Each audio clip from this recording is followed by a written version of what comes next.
টাকা কামানোর জন্য কোথায় গিয়েছেন, যে কোনো জায়গায় গিয়েছেন, সম্মান পাচ্ছেন না, অথবা রোজগারে যেই জায়গায় যাইতেছেন, বস যে আপনার বড় যে থাকে সে কিন্তু টাকা দেন আর মেরে খায়।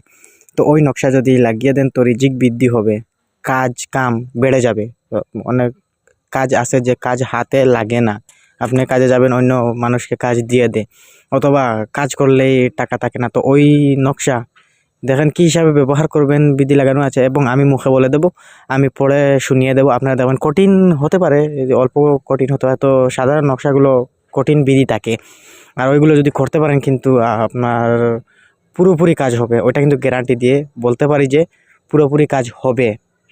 আপনারা কাজ করে দেন, দেখেন সরাসরি যেগুলো নকশা লেখাই লাগিয়ে দেন, ওইগুলো অনেক সময় 100-র মধ্যে 20% মিস করে। তো ওই আমি যেটি দিতেছি ওইটা কিন্তু আজকে কখনো মিস করবে না, কেননা অনেক মানুষ করতেই পারবে না।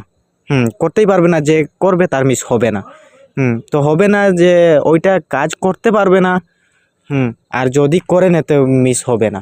তো আপনারা প্রমাণ করে দেখতে পারেন লিখে। তো লিখতে কিন্তু অনেক কষ্ট, তো আমি বিধি বলে দেই, বিধি বলে কি হিসাবে ওইটা সামনে গেলে তার কিন্তু সম্মান বৃদ্ধি হবে, মান সম্মান বেড়ে যাবে যদি কাজের মালিকের সামনে যদি ওইটা যদি ব্যবহার করে যান। তো দেখেন আমি বিধি বলে দেই, যদি কোনো ব্যক্তি রোজা মাসের পূর্ণিমার রাত্রে চাঁদের আলোতে বসিয়া নিম্ন উক্ত নকশা রূপার পাতে খুদিয়া শরীরে ব্যবহার করে, তবে আল্লাহর রহমতে দুনিয়াইতে তাহার রিজিক ও মান সম্মান বৃদ্ধি হইবে।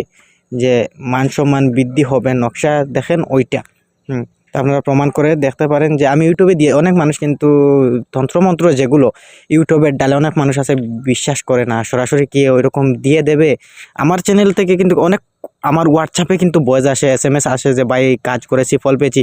তো সরাসরি বলি, আমার হোয়াটসঅ্যাপে বলবেন না, ইউটিউবে বলবেন, তো অনেক মানুষ তারা বুঝবে সত্যি দিতেছি অথবা বাউতা দিতেছি, তারা কমেন্টই করে না। আচ্ছা ঠিক আছে, কাজ করেন, বিফল যদি হন তবু কমেন্ট করবেন। আমি বারবার ওইটি কথা বলি, আর কিছু না। বিফল যদি হন তবু কমেন্ট করবে, সফল হলে তবু কমেন্ট করবে। তো কেননা মানুষ জানতে পারবে যে আমি বাউতা দিতেছি। তো দেখেন ওই নকশা, বলবেন সাধারণ যে নকশা কি দিয়ে লিখবো, ওইটা কিন্তু অনেক মানুষ বলে না, কিন্তু যখন কিতাবের পাতা খুলবেন প্রথম পাতায় থাকে যেগুলো বিধি লেখার কালির নাম থাকে না, কি দিয়ে লিখবেন।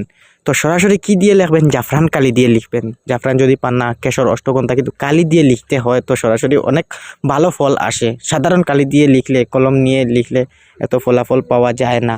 তো আমি যে হিসাবে বলেছি ওই হিসাবে করেন, জাফরান কালি দিয়ে।